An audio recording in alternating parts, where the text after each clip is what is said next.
So now we're in one of the treatment rooms. This is actually one of our trauma rooms.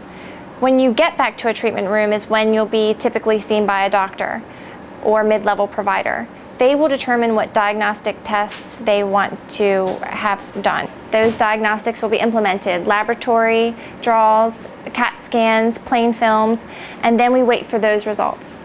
Once those things are resulted, hopefully your nurse has kept you up to date, informed on what we're waiting on and what's happening. How long your visit will be here depends greatly on the extensiveness of the diagnostics that the physicians order, how busy the emergency room is, how available the consulting physicians are, and how sick you are, basically. So it varies greatly, and from day to day and from illness to illness, it's hard to say. So once all of the diagnostics have resulted, the ER physician will determine if he thinks you need admission or if you can be cared for on an outpatient basis. If you need admission, he will call your primary care physician or call the hospitalist, whoever would be responsible for admitting you. Then we wait for those admission orders. So that can take some time as well.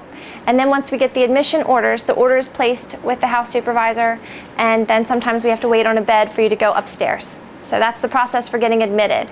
If the doctor determines that you can do well outpatient, sometimes we set up home health care services or just recommend that you follow up with your primary care physician. Very often people do not have primary care physician relationships established.